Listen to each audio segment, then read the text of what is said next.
Good morning. Good morning. I'm Marge, a Unity in Lynnwood prayer chaplain, and I'm so happy to welcome all of you this morning, whether you're here in our sanctuary or in our virtual online community. And I just welcome you for this time of silent meditation. We're gifted with this time on Sunday morning to share the powerful frequency of meditation for ourselves and with one another. So I invite you, whether you are online, in our online community, or right here, to just relax and settle your body comfortably wherever you are, and gently close your outer eyes if that works for you. Become aware of your breath. Maybe slow it down a bit as you begin to shut out the outer world. This is our sanctuary. This is the place where we can tune out the world and its problems. So let your slow, relaxed breath go to your heart. Let Spirit speak through your heart as you enter the silence.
invite you to slowly bring your attention back to this time and this place.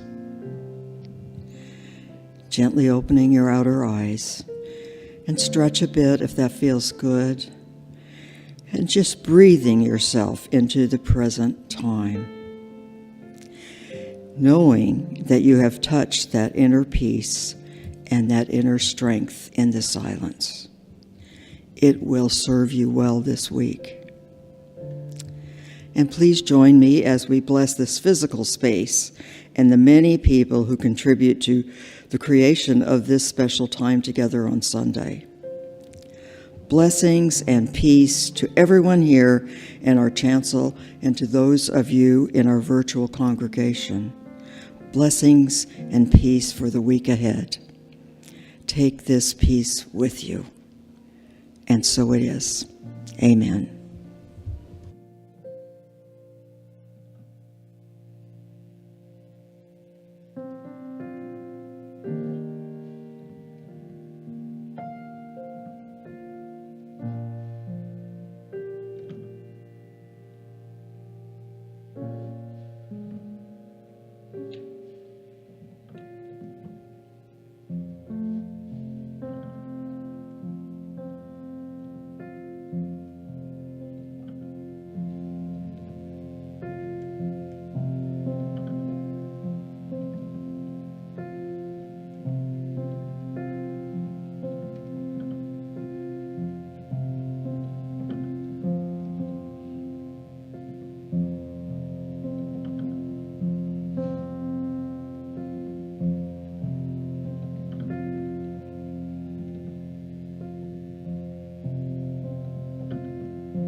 Good morning. Lovely. Thank you. So lovely. Spirit is in this place, absolutely. Raising the roof. Well, this place is like we're in between, aren't we? The liminal time between summer and fall. We're dressed differently. We're noticing I've still got sandals on and skirts, and it's like it hasn't quite shifted yet, but I'm looking forward to that shift. And I love fall. How many other love fall? Yeah, it's that time of year, and energy takes place in shifting. And so, welcome. I'm so grateful to be here with you and have you all here. We're continuing with our series on the 5 gifts of abundant living, and we have some special things going on today. So what I know is Spirit is in this place. So let's take a moment to just ground and just feel the energy.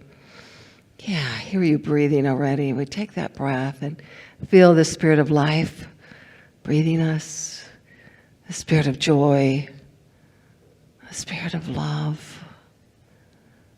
We are anchored in the awareness of God's presence here and now.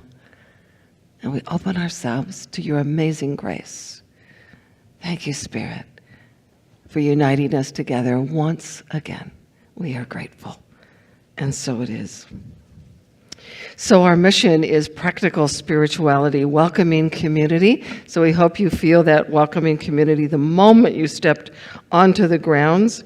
And we have a beautiful invocation that this ministry has followed for many years that really sets the ground of intention. So let's say this together. Though imaged and named variously, there is a singular and eternal ground of being, which all life emanates, and into which all life retreats. We choose to call this ground of being God.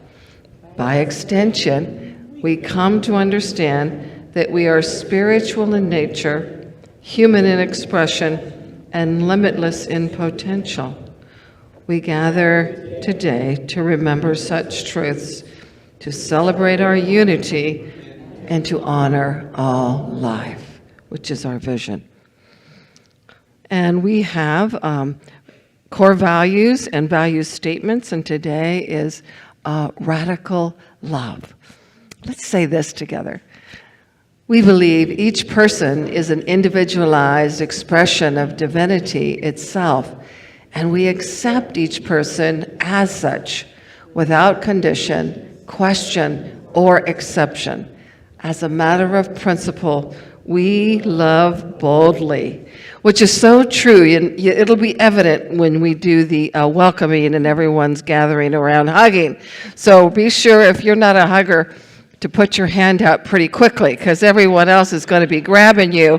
I just want to warn you about that. It's a radical love in here. It's so beautiful. So if you are here for the first time, we're so grateful you chose to be with us, or maybe you've just returned after a long time away. And so is anybody here for the first time or just returning back? Okay, well, good. All a bunch of old timers then. Awesome. Grateful. Well, we're welcome.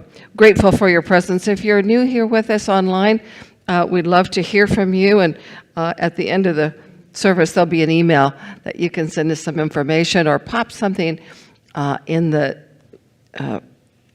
platform that you're on, whether it's Facebook or YouTube, and we'll get a hold of you. But we want to welcome you online. We're so grateful that you're with us on site, and so many of you are live with us. There's a few, John from Uganda, all the way from Uganda, Ursula from Cocoa, Florida, there's Karen, and then Dale from Lake Stevens, and many more without names. So grateful. So let's say good morning to our friends. Look over at the far camera and say, welcome, friends.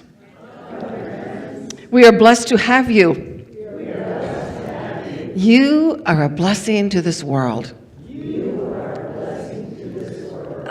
Very good. All right, let's do our group song. Thank you. All right. We're going to do Shower the People, which is James Taylor. So please feel free to sing along, and then we'll give you a little moment to greet your neighbor and say hello. All right, here we go. out the part, though you know it wasn't written for you. Tell me how you're gonna stand there with your broken heart, ashamed of playing the fool. One thing can lead to another. It doesn't take any sacrifice. Oh, father and mother, sister and brother, if it feels nice, don't think twice. Just shower the people you love with love. Show them the way that you feel. Things are gonna work out fine if you only will. Shower the people you love with love. Show them the way that you feel. Things are gonna be much better if you only will.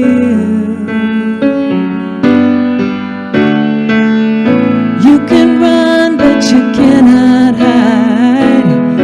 This is widely known. And what you plan to do with your foolish pride when you're all by yourself alone? Once you tell somebody the way that you feel, you can feel it beginning to ease. I think it's true what they say about the squeaky wheel, always getting the grease. Better to shower the people you love with love. Show them the way that you feel. Things are gonna work out fine if you only will. One more time.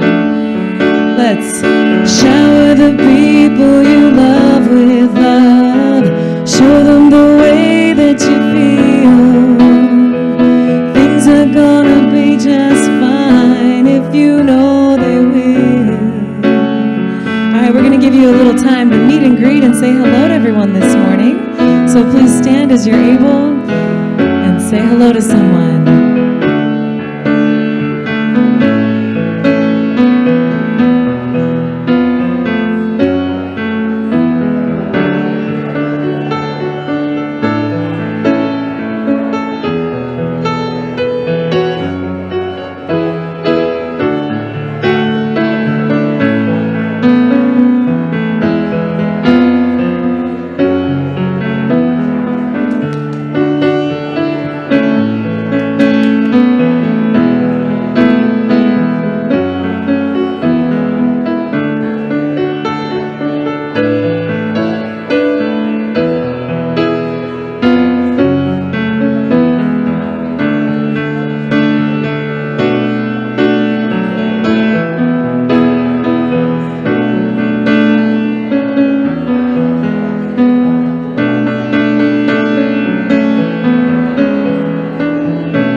I go for it?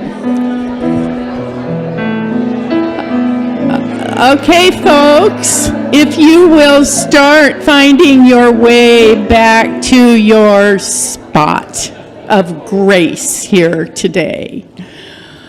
Oh, thank you, Kelly. It was Sally last time, I think, who said how much fun it was to watch people. And I made it a point to get up here and watch, and it is really fun to watch all this goodwill and to feel it. Good morning. My name is Linda Babin, and it is my honor and my pleasure to be your platform host this morning. I have to, for the sake of transparency, share that I'm in a bittersweet moment of my life. And part of the reason is that this will be my last time as platform host here at Unity in Lynnwood. As many of you know, John and I will soon, I knew this could be difficult. We'll soon be moving over to the Spokane area where we both have family. And the move was a really tough decision for both of us, but in the final analysis and with the listening to a spirit voice, it's the right thing to do. And many of you have had similar experiences and have done the same thing, and your understanding has been helpful. Thank you. As welcome hosts, we try to share briefly what Unity and Unity in Lynnwood are about, especially for those who are new in our sanctuary or new online or just newish and still trying to get a handle on what's this Unity thing about, because it's not easy to talk about briefly. And as you can imagine, I've been doing a lot of reflection recently. Unity in Lynnwood has been my spiritual home now for 15 years, and this is the bittersweet part. It's very painful and sad to say goodbye to people and places you dearly love. This place, and all of you stand near the top of my list, and John's too. I know. Okay, big breath. Unity offers a very big idea of God. And of course, you'll hear us referring to God by many names here because we draw on all the faith traditions and the philosophies, and we draw on science. You can bring your questions here and your curiosity, and you don't have to stop wondering or doubting, just being curious. That's certainly a part of what has made me feel comfortable. We deal with big questions rather than pat answers. These two questions, what is God and who am I, seem to be really very fundamental questions on the spiritual search. Many religious writers have suggested that. Those questions are alive and well here. My concepts of both have changed dramatically over the course of my 15 years here. I feel as if I have been grown through my experiences, and I've heard so many others here express the same thing in different ways. I am a co-creator in this vast universe, and that's a really empowering idea. I can never be separate from God, that divine creative force, always at work, always in motion. It just has given me a lot to think about, and you too, I'm sure. To me, making sense of it all seems a never-ending process. I find it vitalizing, and I so appreciate meeting others wondering the same things. I love Unity's emphasis on practicality. I've often been left at the end of a sermon in the variety of churches I've attended in the past, asking myself something like, well, how do I do that? I've learned through Unity that spirituality is something I need to do. Unity's tools have helped me a lot, and though it sounds trite to me when I rattle them off, and we do that here, prayer, affirmation, don't forget denials, meditation, study, mindful use of our words, service.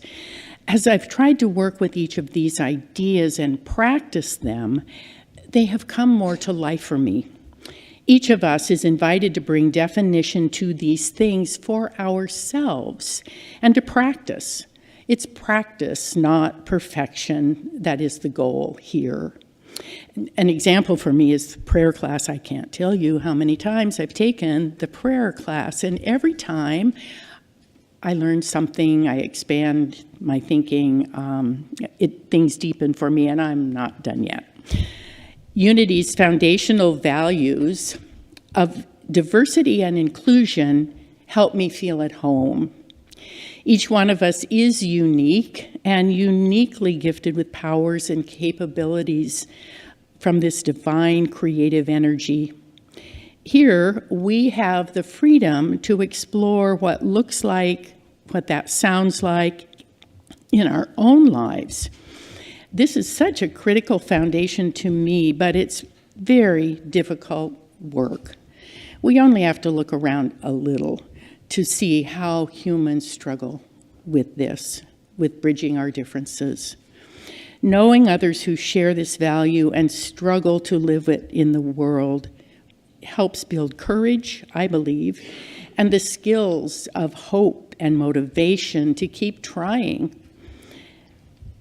Competition and comparison just seem to have been woven into us, whether it's from our families or our culture.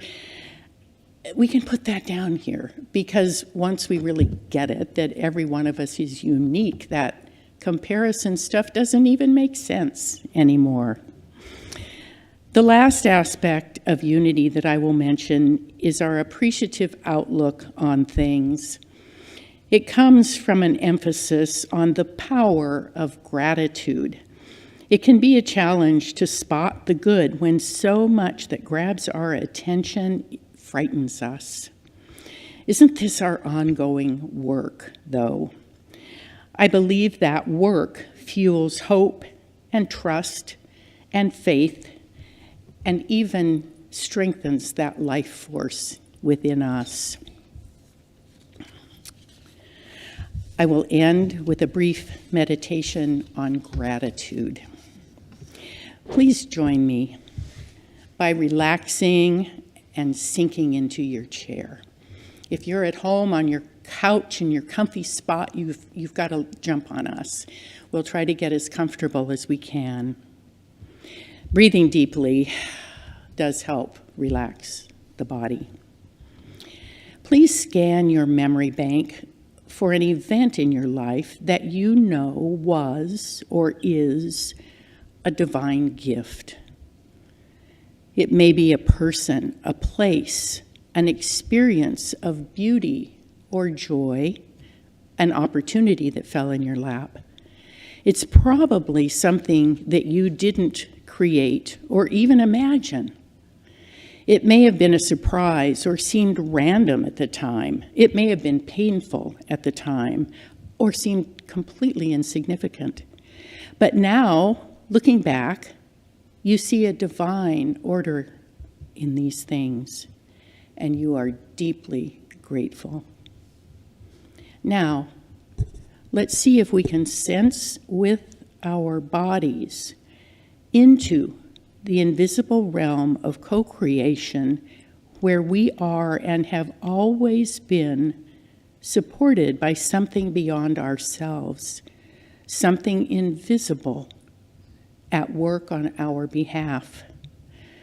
The place we create now by recalling our special gift is a place of rest, peace, perhaps awe.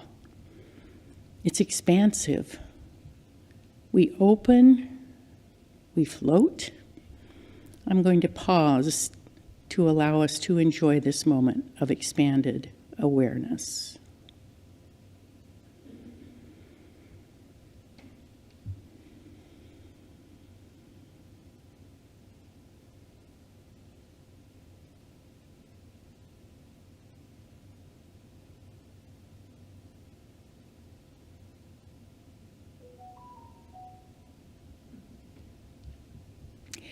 Gratitude can move us into the fullness of our beings.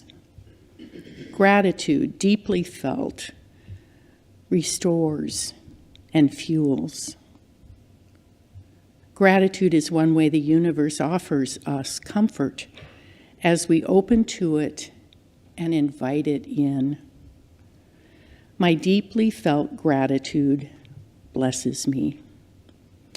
Deeply felt gratitude blesses everyone I touch. And so it is.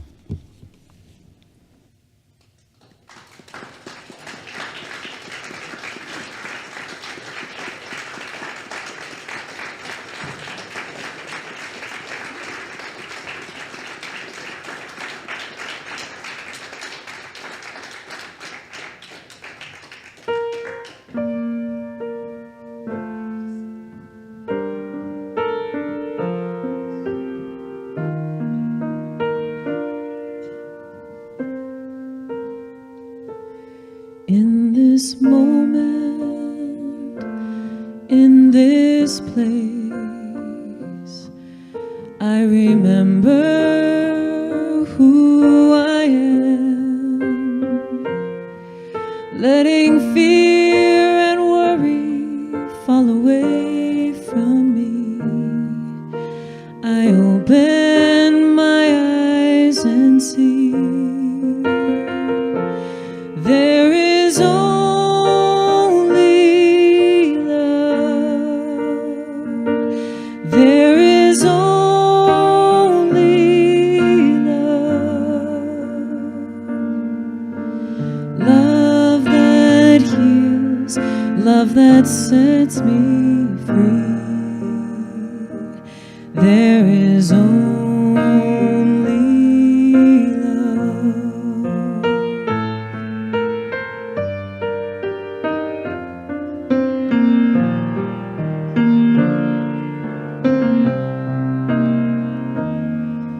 When I lose myself, when I feel I've lost my way, when I go inside and I quiet my mind, I can hear Spirit gently say, there is only love.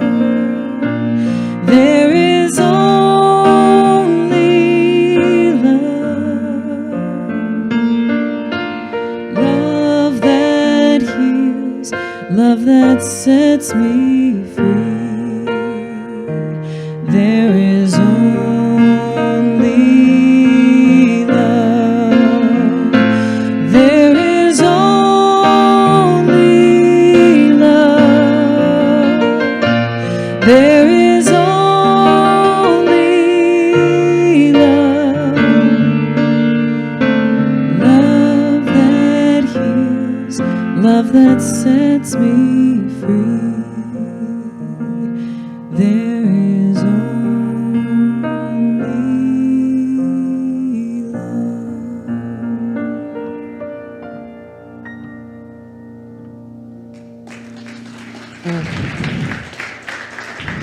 So beautiful.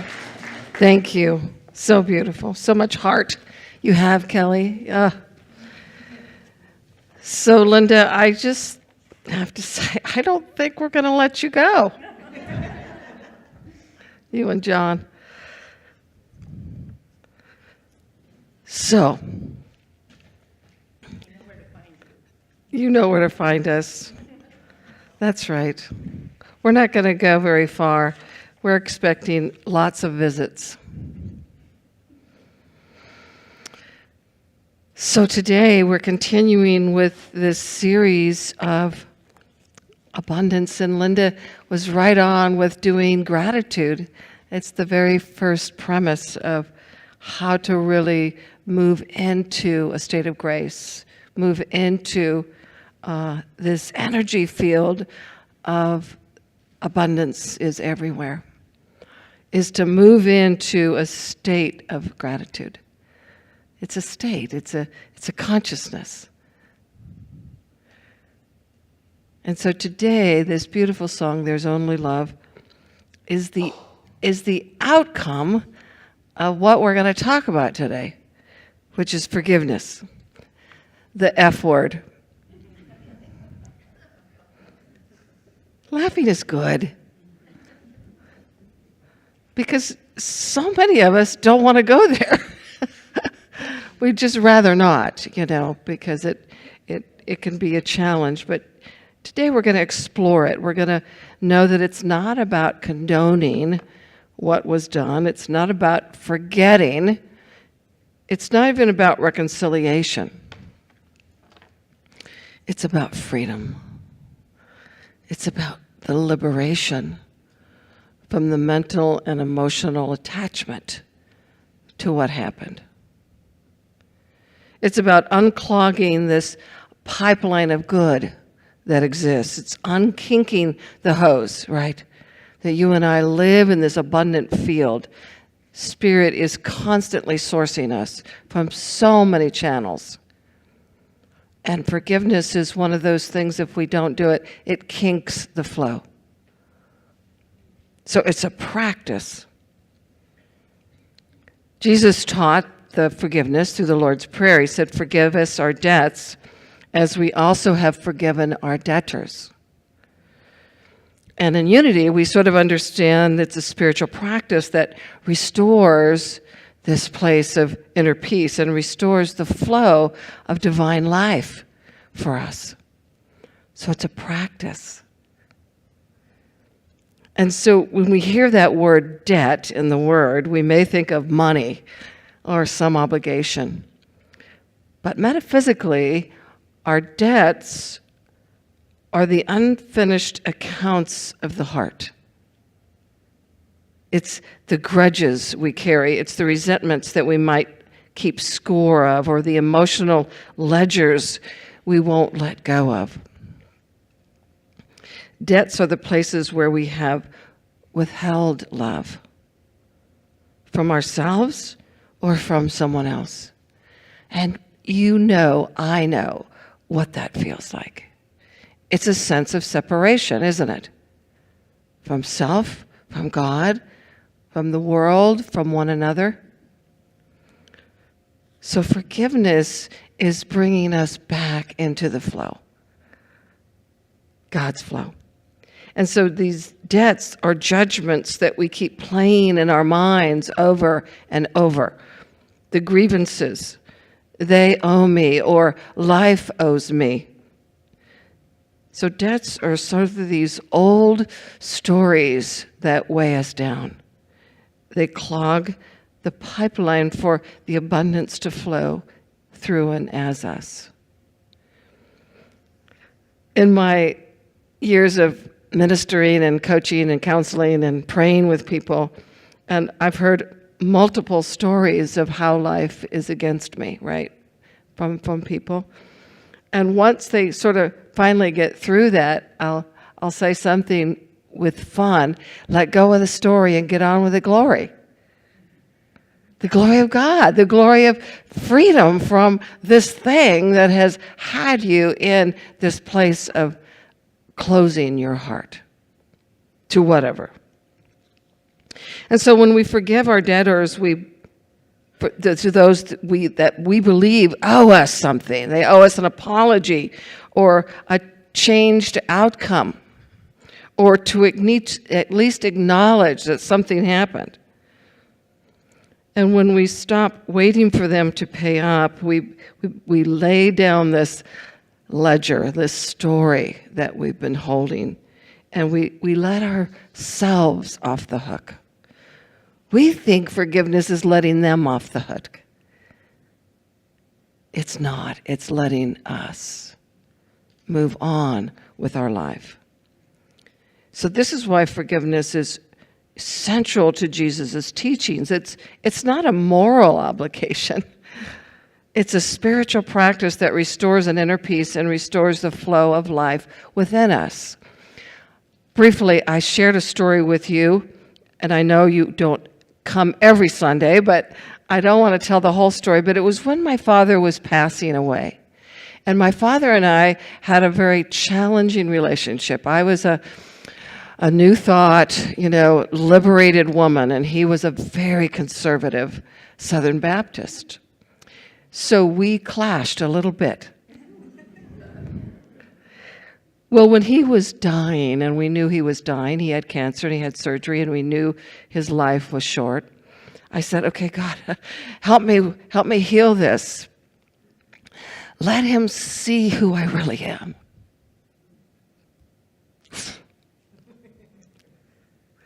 Well, God got a hold of me and said, Denese, he doesn't have to see you. You have to see you. And when you see who you are, he'll know who you are. That's forgiveness of self, right?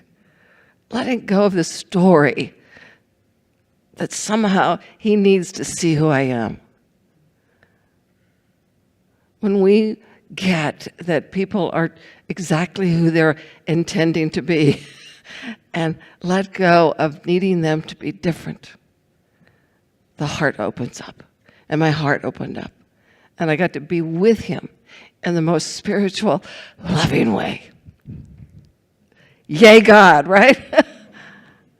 Because otherwise, sometimes people leave us and we never get to heal that. So I want to share with you a few stories about forgiveness. And one comes from the Bible out of Joseph. Joseph was the youngest of Jacob's sons, and he was the favorite of his father. He was given a special robe. Remember the coat of multicolor. And so it became a symbol of that favoritism, and his brothers began to envy and become jealous and end up hating Joseph because of that favoritism. But one day, Joseph was sent out to check on his brothers in the fields. And because that resentment sort of boiled up, when he got there, they stripped him of his robe and threw him in a pit and sold him into slavery to a caravan heading to Egypt. Remember? I know, Sunday school was a long time ago. Yeah. But they returned home with his robe sort of dipped in blood and gave it to the father to prove that he was killed. So Joseph was carried off and enslaved and falsely accused and even imprisoned. His youth was stolen from him because of his brother's hatred. And yet even in Egypt, even in the prison, Joseph's gifts could not be buried. That he shared his dreams, and he had a wisdom about him, and he was a steadfast faith with God. And over time, he rose in favor to the Pharaoh, who he became the right hand to, and had plenty of authority and power in that kingdom. The day came when his brothers were starving from the famine that hit and begged for forgiveness. And of course, Joseph offered that. And remember what he said? He said, "You meant it from harm, but God meant it for good." And so that's what we can all take from that story. Is that the brothers acted from fear, from a sense of a separateness from God, from envy, from a human self who felt separate. But God's Spirit used even this betrayal to bring about a larger good. Joseph's forgiveness didn't erase the pain of what happened to him, but it freed him from being bound by it, from identifying as it, that he no longer was the victim of his brother's choices. That's what forgiveness can do. Move us out of victimhood, that something has been done to us. He became this agent of reconciliation. He became a channel of God's rich love and abundance in the world. And so Joseph, even when life seemed unfair, even when others wound us out of our own smallness, nothing can touch the essence of who we really are, the higher teaching. Nothing can destroy the essence of who we have truly come here to be. Nothing. Because we are of spirit. So forgiveness was the doorway that turned this tragedy into a blessing. And I know many of you know many stories about forgiveness, and I'm remembering the one from the Amish community in 2006. Many of you probably recall in Nickel Mines, Pennsylvania, a gunman came to town and entered into a one-room Amish schoolhouse and killed 5 girls, their daughters, their granddaughters. The next day, this community, the Amish community, went to the shooter's widow's home to embrace her, to comfort her. They invited her to the funerals of all the children. How is that possible? It's possible through God's grace, not our human understanding. It has to be part of our spiritual practice, right? We don't wake up just able to do that. So what I know about God's grace is that it's freely given, but you and I have to take the first step. The first step, being willing. Am I willing to forgive? Yes. I am so willing to let this go. And just that willingness is all God needs. The God of your being to do the rest.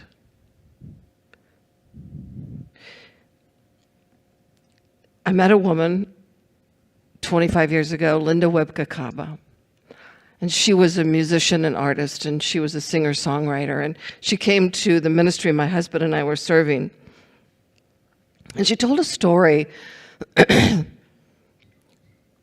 she lost her son in adolescence. Her ex-husband stole her son and took him to Africa. And for years, she grieved, and she tried to reason. She tried kindness. She tried begging. She tried law attorneys. She tried everything to get her son back, to no avail.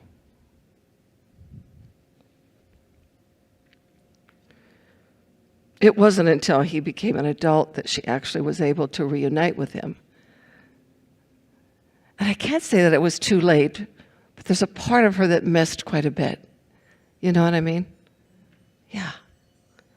So she wrote this song that Kelly's going to sing in a little bit, not yet, called Nothing Left But Forgiveness.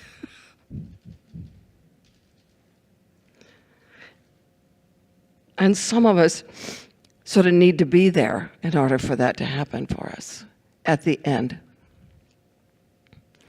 I also witnessed a beautiful interview and teaching from Oprah Winfrey, a good spiritual teacher, who interviewed Mark Nepo. It was a beautiful interview, and she said, the water of spirit is still flowing. But when we hold resentments, nothing comes through until the blocking is released. And she remembered Jerry Jampolsky. Remember Jerry Jampolsky?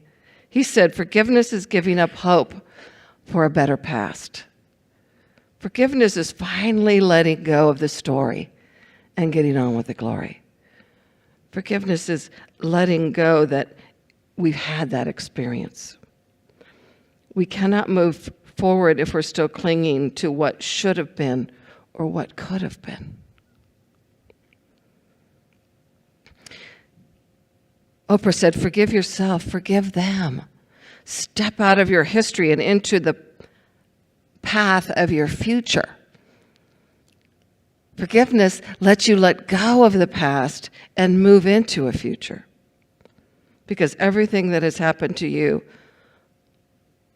was also happening for you. Building strength upon strength upon strength into a presence and power that is you today. And so Mark Nepo was asked the question, how to make peace with your past, how to forgive, how to move on. And he answered by speaking candidly about his painful relationship with his father and both parents, particularly with his father. And there was so much suffering as a child for him. Physical, mental, and emotional. And so much anger. And after his father died, he still held on to this outrage. And he kept these old wounds sort of open. And he said this, when I realized something, I was keeping my old wounds fresh and open as evidence for a trial that would actually never come. He said, it was as if I was waiting for some big Law and Order episode to happen in my life someday, where I would be able to finally lay out my case to the whole world, to a judge and a jury, and I didn't want to let go of the old story, because if I did, they wouldn't have fresh evidence, and it would be gone, and nobody would believe how much I suffered. And then I finally realized, he said, the day of the trial, the day of the court, will never come. It's a made-up story. There's no such thing as a courtroom when it comes to healing, which meant I was keeping my own wounds open for no good reason at all. And when all those wounds really wanted was to be healed, was to close up and open my heart. So I invited Dr. John Jensen to help us through this moment with some reading directly from Mark Nepo. Dr. Jensen, thank you.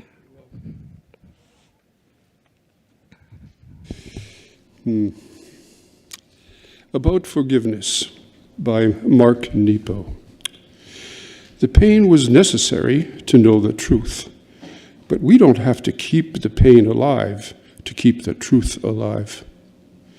This is what has kept me from forgiveness, the feeling that all I've been through will evaporate if I don't relive it. That if those who have hurt me don't see what they've done, my suffering will have been for nothing. In this, the stone I throw in the lake knows more than I. Its ripples vanish. What it really comes down to is the clearness of heart to stop defining who I am by those who have hurt me, and to take up the risk of love, to love myself. To validate my own existence, pain and all, from the center out. As anyone who has been wronged can attest, in order to keep the fire of justice burning, we need to keep burning our wounds open as perpetual evidence. Living like this, it is impossible to heal. Living like this, we become our own version of Prometheus, having our innards eaten daily by some large bird. What a story it was. Forgiveness has deeper rewards than excusing someone for how they have hurt you. The deeper healing comes in exchange of our resentments for inner freedom. At last, the wound, even if never acknowledged by the other person, can heal, and our life can continue. It is useful to realize that the word forgive originally meant both to give and receive, to gift for. In keeping with the original meaning, we can see that the inner reward for forgiveness is the exchange of life, the give and take between our soul and the universe. It is hard to comprehend how this works, yet the mystery of true forgiveness waits in letting go of our ledger of injustice and retribution in order to regain the feeling in our heart. We can only hope to begin the exchange today, now, by forgiving what was broken in each other and imagining how these holy pieces go together.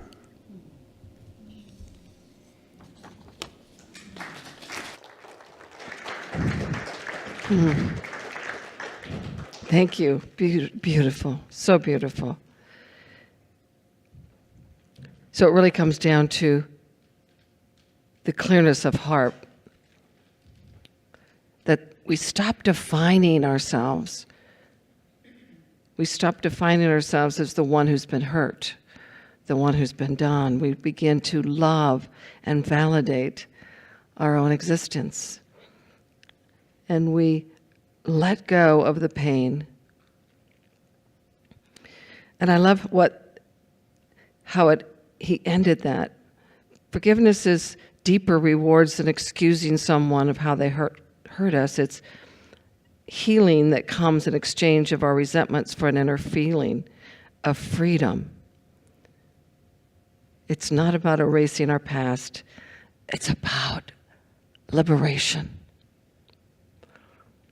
So we could move more gracefully, more joyfully into our future, to who we have really come here to be.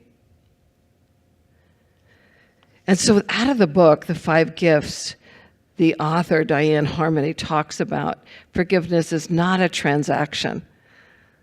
It's a release.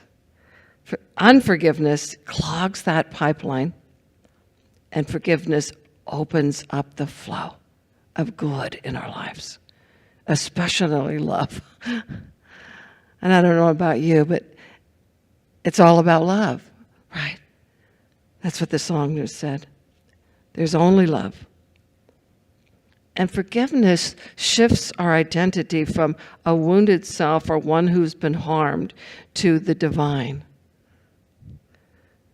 And it leads us to joy and a sense of generosity and abundance.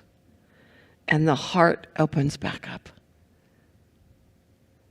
I freely and fully forgive myself and others. I release the past and open to the flow of infinite good. Let's say that. I'm going to give you one line at a time so you don't have to memorize so many words. I freely and fully forgive myself and others. I fully and fully forgive myself and others. I release the past and open to the flow of infinite good. To the flow of infinite good. And finally, the idea about forgiveness through A Course in Miracles and through a non-dual teacher, Rupert Spira. On one level, forgiveness is a practice that we must choose again and again. But from a deepest spiritual practice, Rupert Spira and the Course remind us there's really nothing to forgive. Rupert says forgiveness implies that something real happened to a real me. And in this non-duality that we're here, we're consciousness, we're awareness. We're not this little separate self that needs something. And the Course says forgiveness recognizes that what you thought your brother did to you has really not occurred. And that's on the spiritual divine level. And we're not always there, right? It's not always easy to just catapult into, I know I'm one with God and all is well and nothing happened. So that's why we have these spiritual teachings, because we want to get to that place. Now, some of you are more awake than I am, and maybe when life happens to that, you immediately go there. But for many of us, we're still wrestling with this idea of what happened to me. And so, forgiveness is not this effort of giving something out. It's a recognition. We want to realize that what we are is spiritual in nature.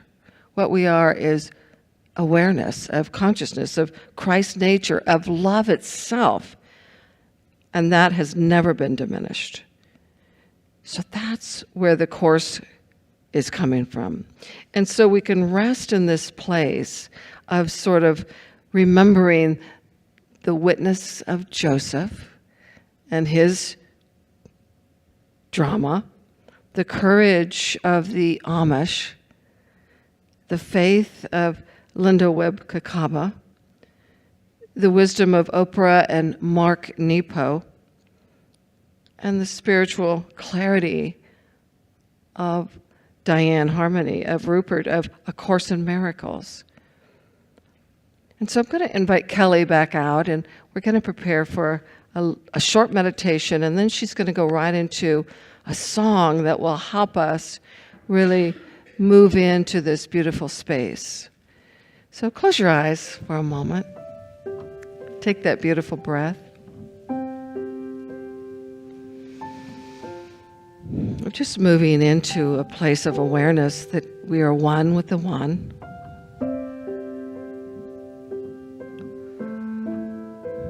That we are here to be the presence of love, the presence of peace, the presence of harmony.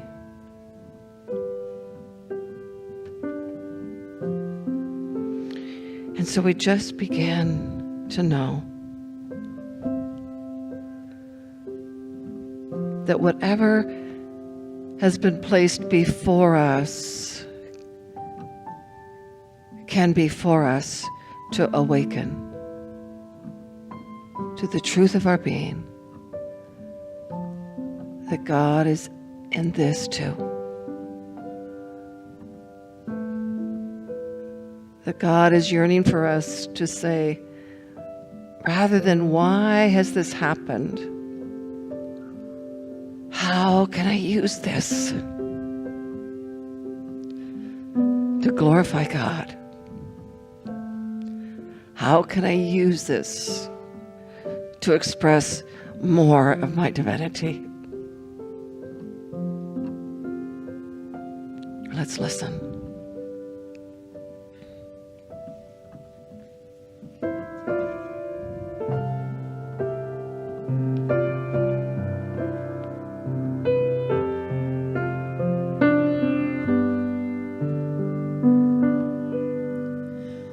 When the anger has died and the shame disappears, with the echoes of lies spoken over the years and accepted no more, we let go of the fears. There's nothing left but forgiveness after heartache and sorrow and love that has died, and the most bitter feelings we've kept deep inside fade to nothing but lessons of life realized. There's nothing left but forgiveness.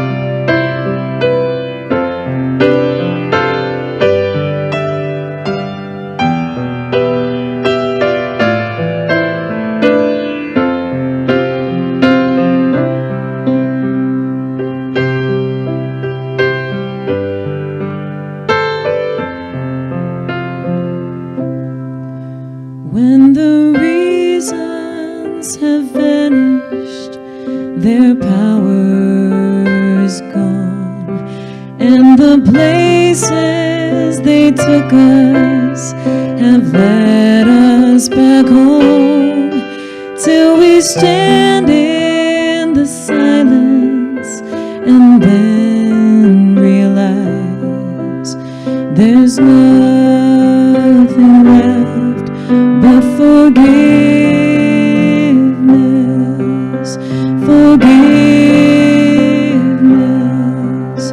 forgiveness. We need forgiveness.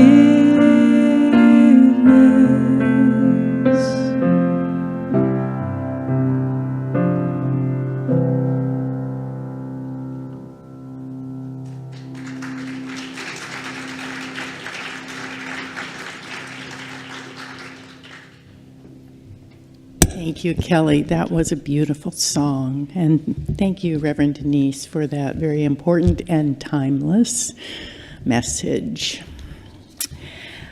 As we prepare to give gifts, our financial gifts for this community, we remember that every gift we give is an act of love, a way of saying yes to the work of Spirit here at Unity in Lynnwood and in the world. Your generosity helps us create a place of belonging, peace, and transformation to all who enter. We invite you to give from the heart, knowing that as you give, you also receive. For in God's economy, love always multiplies. If you are in our Givers Circle and you give automatically or electronically and you would like to bless the offering with a blue stone, you'll have that opportunity because our ushers who are coming around now will offer a blue stone for your taking and then the offering baskets. Here we go. Thank you, ushers.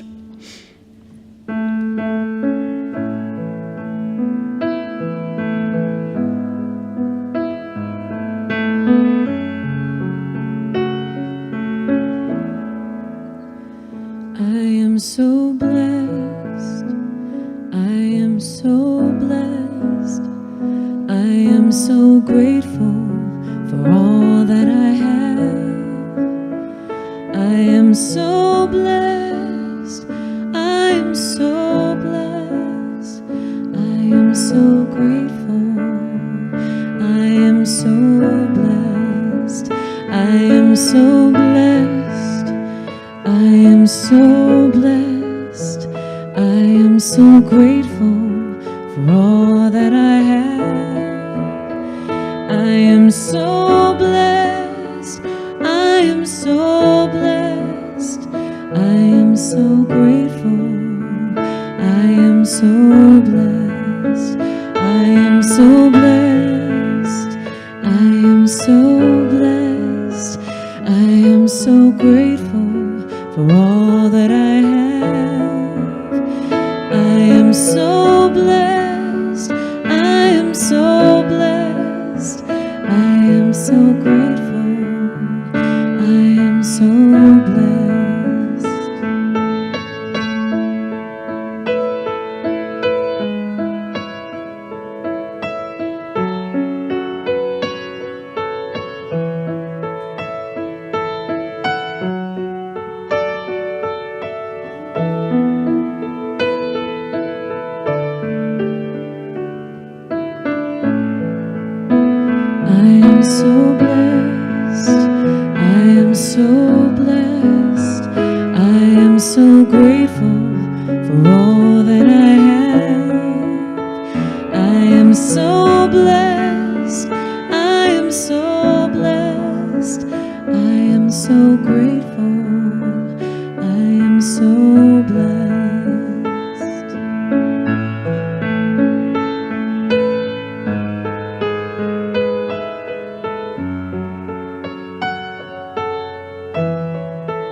So we are so blessed. We are so grateful for these gifts that have been given here today. We give thanks for the beauty and the love and the joy that bound through this ministry. We give thanks for the abundance that is everywhere present in the eyes and the arms and the willing hearts here. Thank you, God, for blessing this ministry, for continuing by loving each other and sharing our truths. We are grateful. And so it is. Thank you. Let's also bless this with this blessing. Together, divine love flowing through me, blessed and multiplies all that I am, all that I have, all that I give, and all that I receive. And so it is. Thank you. As we're getting ready to close here, I have a few important announcements. And please notice on the screen here the offerings of our small group ministry. I'll let you take a glance. It's good to know these things are happening in this community. They feed our community. The class entitled, same as the book from which Reverend Denese is speaking for 5 weeks, The 5 Gifts of Abundant Living, is happening on Wednesday evenings. It began this last Wednesday and it will continue through October 29th. A note, there won't be a class this coming Wednesday. This class number 2 will happen on October 8th, but that does mean that if you didn't make it for the first one, you'd have catch-up time, a catch-up week. And the book it has been available in our bookstore. We are down to maybe a final copy. It's easily available on Amazon. So it's not too late to sign up for this important class. Oh, and there is a recording to watch to catch up, so you won't feel behind if you join on the 8th. I want to announce Board of Trustees nominations. The nominating committee is now accepting nominations for Board of Trustees positions to begin January 1st, 2026. Yikes, 2026. Nominations will be accepted through October 4th, according to the bylaws, 2 weeks before the annual meeting. Applications are available by contacting administration. That would be administration@unityinlynnwood.org. On Sunday, October 19th, we will have our annual meeting. We will be electing 2 new board members and discussing important community information for our upcoming year at Unity in Lynnwood. We are excited to host a series of ministerial candidate weekends this fall. These weekends will feature workshops, Sunday services, and opportunities to connect with each candidate. Cameron has put some information on the screen again here for us. And it does have the names of the candidates, including our own Elizabeth Nachman, who is on crutches this Sunday and made it anyway. Oh, wow. Okay, so please save these dates. October 25th and 26th, these are consecutive weekends. November 1st and 2nd, and then November 8th and 9th. So, mark those dates. You can pick up a card with dates back at the Welcome and Information Station or find it on the website. All the sessions will be recorded for those who can't attend in person. That's very good to know. We look forward to sharing this important time together as a community.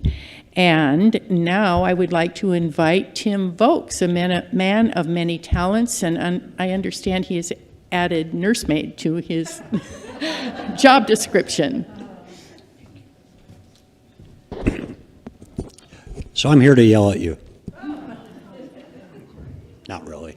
Beg, plead, ask. I think as of today, for our gala and fundraiser, we have sold 2 or 3 tickets, which is not good. We obviously plan on quite a bit more than that, and it takes about 50 tickets to be sold just to break even for the caterer, entertainment, and food. So I ask, I beg, I plead for you to go out online, sign up, register, so we can A, plan how much we need to pay for the caterers, but also to count that this will be a very important, and it's a very important financial thing that we do once a year that gets us through. Your contributions, your generosity gets us through. Sometimes we have these low months, right? Everybody's very generous at the end of the year and beginning of the year. Sometimes in the summer, we're all on vacation, wherever we're at. You're not here, right? So, very important event, and I hope to see you here on October 18th. Very important. Please sign up. Thanks. Thanks, Tim. Yeah. Very important. I'm one of the two, just so you know. Yeah. So, and I know that you're all intending to go. It's just a matter of, we just wanted to sort of let you know. Would you go ahead and do that so we can plan, right? Yeah. So maybe inspiration would work better than begging, you know. But it's going to be fun. It always is, you know. We come in here and there's actually going to be a little dancing this year, and I don't know how to do that, so I'm glad it'll be a lesson, I think. So it'll just be great fun, but it is an annual thing that we do together. So I want to just take a moment to really honor this beautiful soul that's been our platform host for ever and ever and ever. And so, Linda, would you join me up here for just a moment? We want to gift you these beautiful flowers, so you know you get to take those home. But your team is also here, Sally, and yeah, come on up. They have been so blessed to work with you. We have been so blessed to have your love and your guidance and your leadership. And so know that we go with you, our energy, our joy, and you will forever be a part of this ministry. Your heart, you and John both, will continue to live here. So we expect family to return. Yeah. So here's a whole bunch of presents from your sisters. Yes. And so I also want everyone to know that this is not their last Sunday. This is her last Sunday to serve. So we will tell you when the last day is so that we can really have another hug, okay? They're not going to slip out without another celebration from all of us. But thank you so much. Yeah.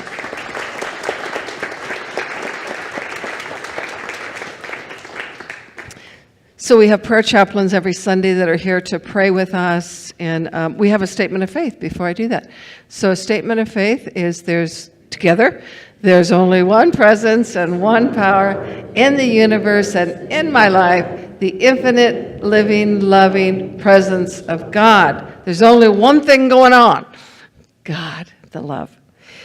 And so we have prayer chaplains, as I mentioned, and Amanda is one, and all three of you today? Yeah, Divine Wholeness, that was next out of my mouth. So, yeah.